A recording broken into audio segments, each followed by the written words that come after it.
Hi, everybody, and welcome to a fresh new episode of our Made for YouTube series where we discuss mutual funds in greater detail than we have the space available in other forums. So, today I thought we should discuss some options which normally we don't, what one would call unusual mutual fund themes. Now, there are quite a lot, right? There are thousands of schemes available, and mostly an average investor would look at diversified equity funds, go as far as to say mid cap, small cap funds, but very few investors would look at unusual themes. And I must say at the outset that, our discussion today pertains only to high risk investors. So if there are investors who are conservative in their risk abilities, you may want to, perhaps watch it for interest's sake, but may want to steer clear or take the advice of a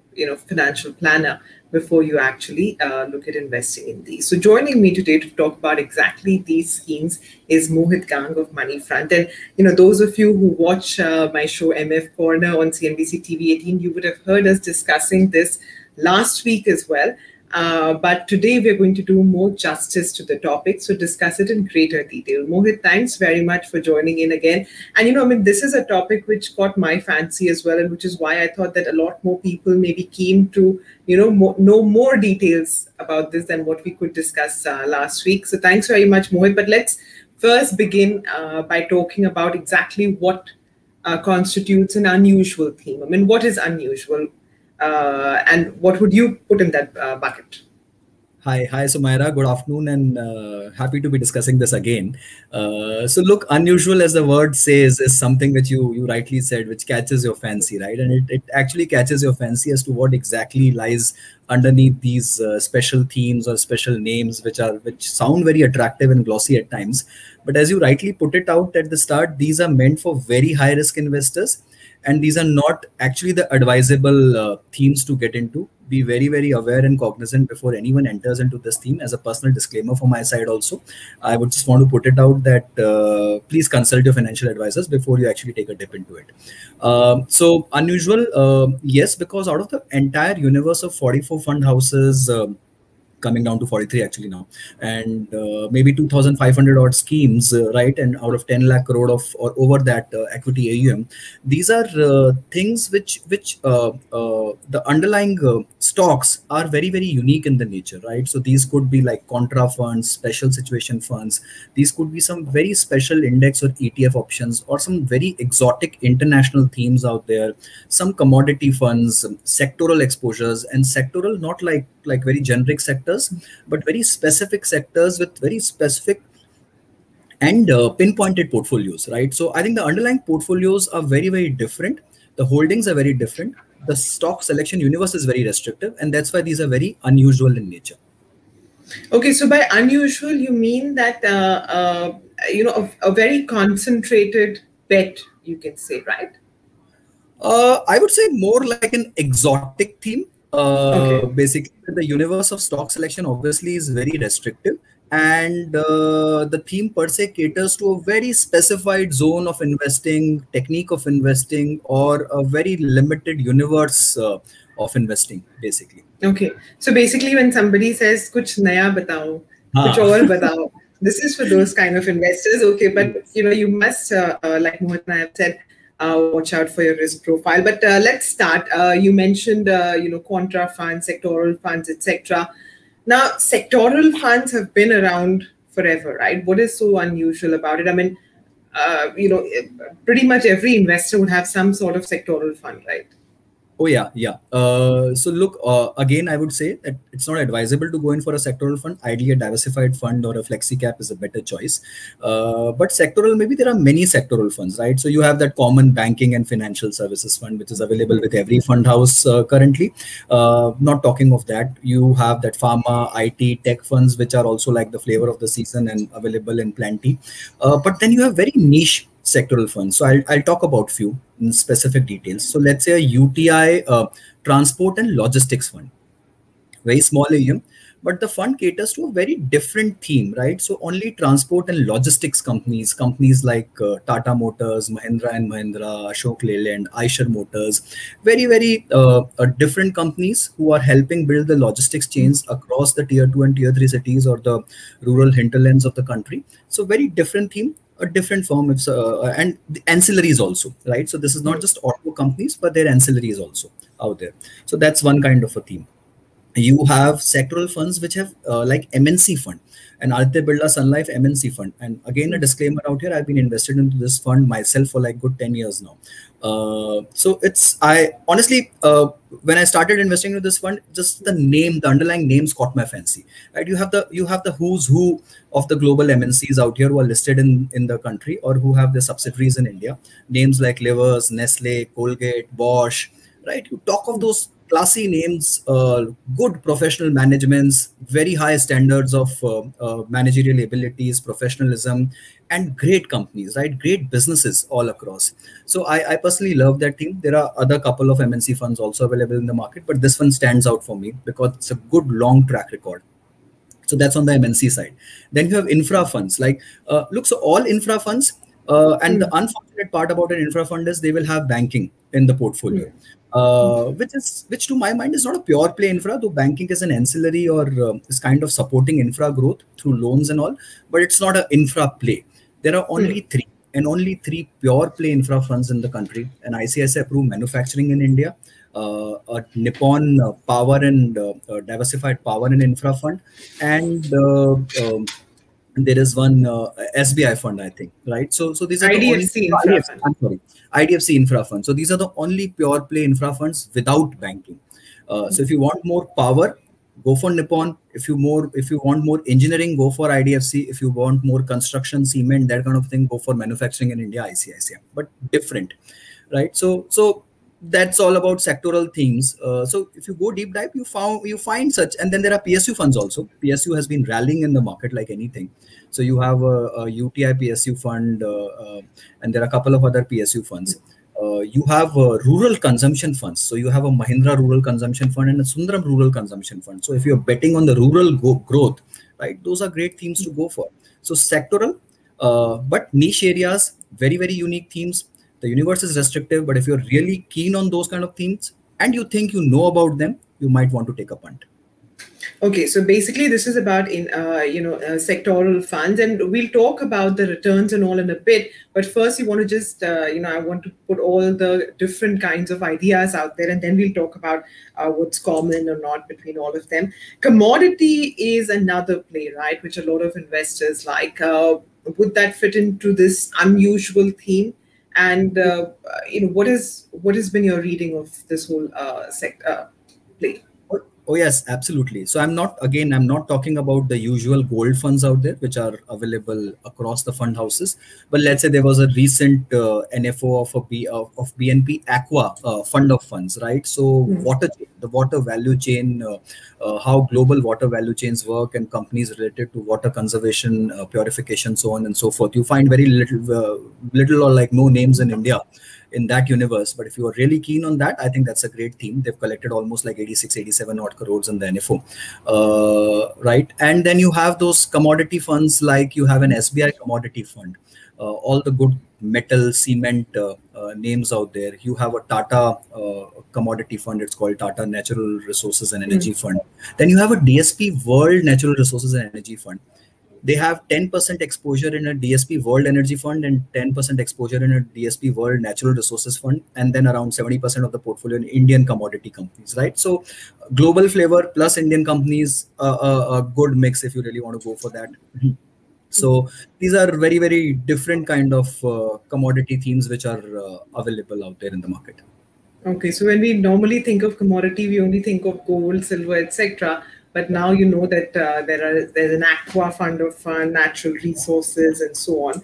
Okay, because you said silver, yes. Sumaira out there, just a small this thing. There's this one Tata multi-asset fund also, right? The good part is the 25% allocation which they have in commodities. It's mostly commodity arbitrage, and it's all gold, silver, agri commodities also.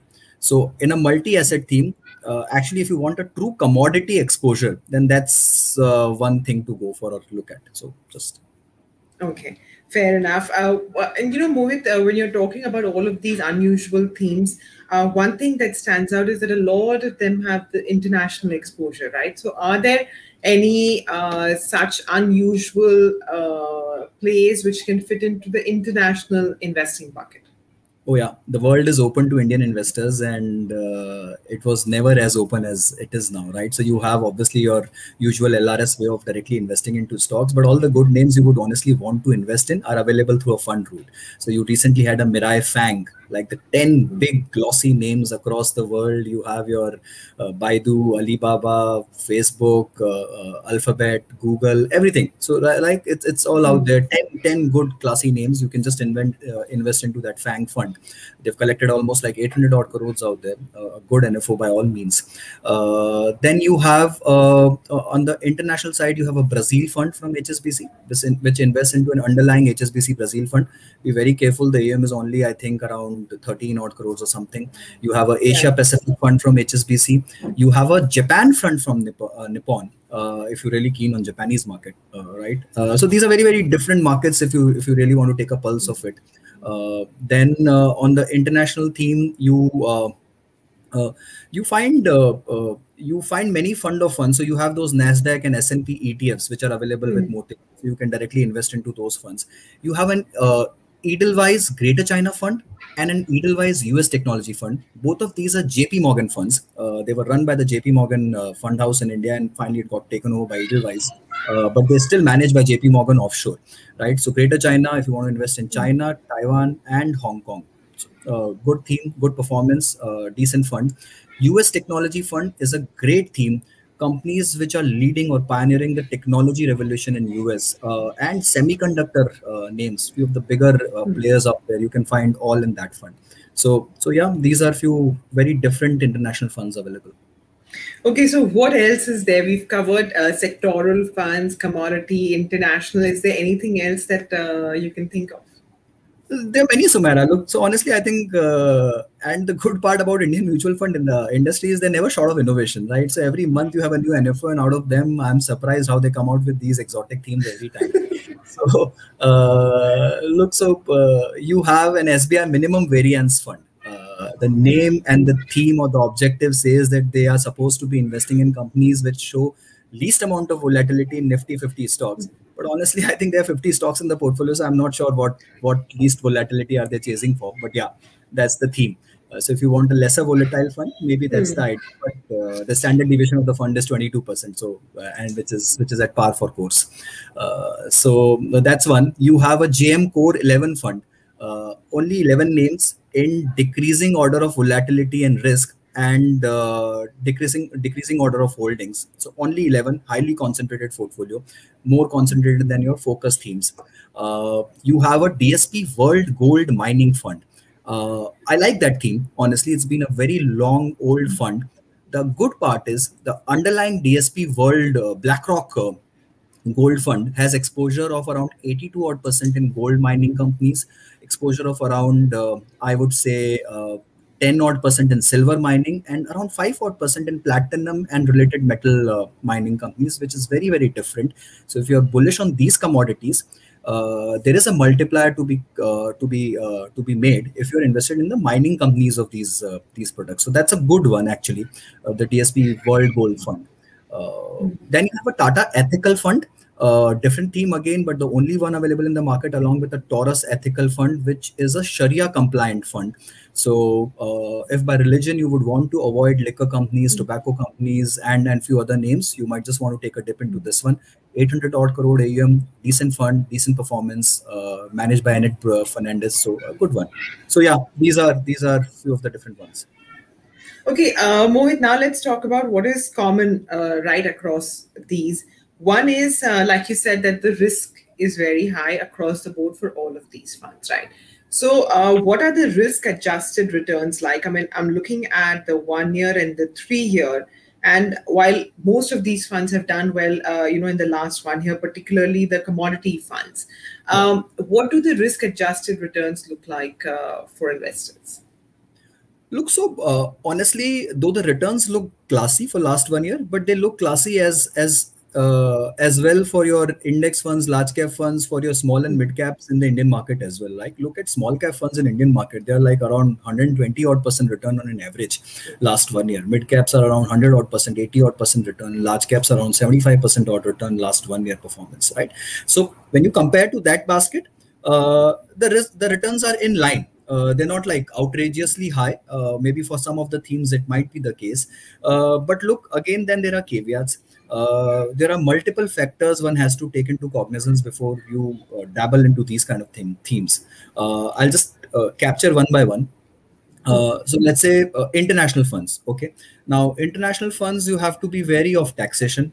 It will entail debt taxation. First of all, not many investors are aware of it, that this is a debt taxation kind of a product. So typically a holding period of 3 years and plus is advisable, so that you at least get that indexation benefit and a reasonable taxation out there. Otherwise, it is taxed at marginal rate, right? So that's one. You have the underlying currency risk out there, which can be huge. Last 1 year, rupee hasn't depreciated enough. So last 10, 20 years of track record on rupee is 3.5% annual depreciation.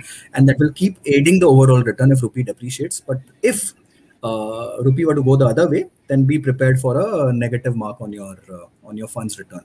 And then few of these underlying themes are too exotic for a normal investor to understand. And I've always believed that if you don't understand something, you better stay away from it. So unless and until you're very clear as to what you're getting into, it's avoidable. But there are index for international funds which just chase an index, like a Nasdaq or an S&P. Those are still good enough, right? So you investing in broader markets out there. So that's on the international side. So basically, don't look at the returns in isolation. Look at it compared to perhaps a diversified equity fund where the risk could be much lower, and then see whether it still stands to reason that you should invest in these funds. And the other thing, Mohit, you mentioned when you were talking about the HSBC Brazil fund, you said, it's just 13, 14 odd crores. In fact, if I look at some of the funds, HSBC's own that Asia Pacific ex-Japan dividend fund is just 7 crores, right? I mean, the largest fund amongst all of these, which you have mentioned, the unusual themes, is the ABSL MNC fund, which is also just about 4,000 crores. So is that a big factor over here that, only very, very savvy investors are either putting in money, or that, by and large, people are choosing not to look at these funds? I mean, does a small size make it riskier? Look, so there are many parts to it. First of all, I honestly don't understand that 8 crore, 13 crore kind of a number. I shudder to think who the investors are. Look, when you have a fund of fund, which is investing into an international fund, honestly, the AUM isn't that big a criteria, because finally you're exposed to the underlying fund. And out here, the volatility might not matter so much because you're finally investing in underlying whatever be the corpus. There is some element of risk because there are many minimal investors involved out there. So that's the case. But funds which are investing specifically in India and of smaller size AUMs, first thing which comes with a smaller size AUM, Sumaira, and we have discussed that in your show itself once, is about expense ratios. The smaller the fund, the higher the expense ratio typically, because of the SEBI grid that they're allowed to charge more. So technically, most of these funds will have an expense ratio of over 2.5%, which is on the higher side, right? That's point number one. Smaller AUMs will mean higher volatility. Funds which are domiciled in India, investing into Indian companies, if they run very small AUMs, right? A larger investor coming in, coming out can actually mean a lot of volatility in the fund and some impact also, because the fund manager will have to liquidate his positions immediately. And these stocks are such that there isn't much liquidity in some of those exotic themes out there, right? So it can actually impact the fund's NAV substantially if there are large redemptions out there. One last bit about this smaller AUM, Sumaira, is also, though it goes unnoticed, if you check the name of the fund managers across the list, look, I have nothing against it. They're all talented, highly qualified people, but those are not the first names in those fund houses, right? Those are the third or the fourth fund managers with lesser amount of experience. Sometimes they might be equally capable of managing, but you won't get the best of the names as fund managers in these themes technically, right? In fact, most of the names none of us know about. They keep coming and changing. They change very often, actually. You check quarterly, out of this entire basket of around 40-50 odd funds, 4-5 fund managers would have changed, actually, and you don't realize it only. So it passes too many hands, and it's a little what do you say, hidden kind of a thing. Unless you really go deep dive, it's a risky zone.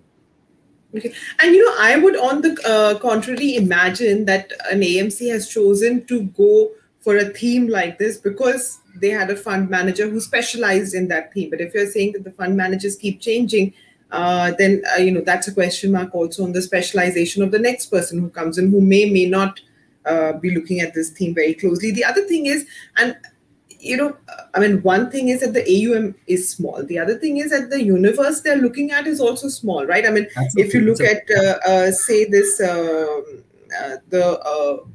what is that, miners Or fund, the TSP Gold Miners Fund, right? I mean, how gold many gold miners. miners would be there, or anything else, right? Let's say an You pick, automation, the UTI Transport and Logistics Fund for that matter. The yeah, universe is restrictive, very, very restrictive. exactly. So how do you deal with that? I mean, isn't that a risk in itself? It is, and typically you will see funds which run a very restrictive theme. They will have not more than 30 odd stocks, 30, 50 odd stocks. And typically then you sink and swim with those sectors, the tides in those sectors, and it could be highly volatile, right? But that's the nature of the beast. So if you're getting into a sectoral exposure, if you're choosing those kind of themes, then typically you have to understand that the universe will be very, very limited and very narrow. And usme sometimes it also happens, look, because there are only 30 names available in the market, you will technically go out and want to buy everything, and Yeah. then that filtered process is not working so much. When there are 100 and you want to buy only 30, 40, then you can choose quality, right things out there, and be very rigid about your choices. When the universe is only 30 and you want to pick 30, then technically the tail isn't working for you. So yeah, those problems are there. Okay, and one final question is that, I mean, I understand many of these are unusual, okay, but like, say, you mentioned transport and logistics, or you have those pure play infra fund. But if the call is that, things are on the mend, and say, infra is going to be a theme which will do well going forward, then wouldn't a fund manager of a large cap or a mid cap fund anyways be overweight on infra, and therefore you're sort of double doing his work, and you'll have, instead of having, say, 20% exposure to infra, you'll end up having 40%. Oh, yes, absolutely. Look, so across the board, your funds will have banking up to 30 odd percent, just to mirror the index somewhere in that vicinity, right? If you're choosing a flexi cap fund, you are giving the mandate to the fund manager to go with the right sector, right market capitalization at the right point in time. And to my mind, and across the spectrum, I think everyone will echo that thought, that to go with a diversified flexi cap theme is in fact the right choice. Leave the judgment of right and wrong with the best brains out there who are doing this for their living and who are doing this day in and day out. Again, sectoral, to ride the tide at the right time is very, very tricky. So look, pharma and IT all can catch your fancy, but pharma came out of lull after 7 years of lull, right? And suddenly then it peaked up because of COVID and all those things. But you never know when the tide turns. So it's very tricky.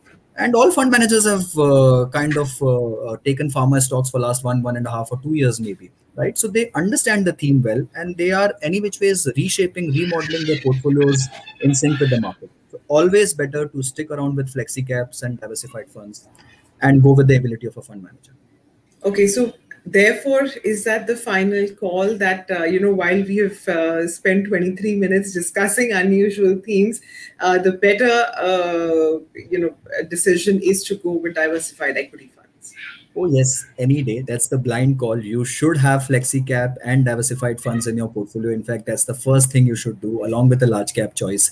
Basically, you will get exposures to the best sectors, along with the best brains who will manage, along with the reasonable AUM, with far more diversification and far less volatility. So everything put together, bundled in a good quality thing. And don't go into sectoral or these exotic themes just because the name catches a fancy or the theme has worked for last 1 year. That's an absolute wrong way of judging it, honestly. And if at all you think something is worthwhile, it's an extremely high risk zone, go with a financial advisor, check properly whatever is the asset allocation. If it fits in, yeah, take a holy dip. Okay, so guys, I hope you enjoyed this discussion, and don't think that we discussed a theme for so long only at the end to advise against it, because even to take a decision against something, you must first know what it's all about and what are its pros and cons, and then take an educated, call on whether you should delve into it or not. So not to say that, it's not for everybody. I mean, after all, these funds are in existence, and many of them have 1,000, 2,000, 3,000 crores of AUM, but it is for an investor who chooses to have that theme as part of their portfolio after careful evaluations. And I would urge retail investors to reconsider, if they were looking to take a plunge in these unusual themes. Mohit, thank you very, very much for explaining this in greater detail. All right, thanks, Mohit. With that, we come to the end of this YouTube series. I hope you enjoyed it. If you have any further questions or comments, do write into us in the comment section below, and we'll be very happy to go through it. And if you have suggestions for some topic that you would like to hear about, do leave those as well. I'll be happy to look those up and take them up in the weeks to come. Thanks for watching. Stay safe.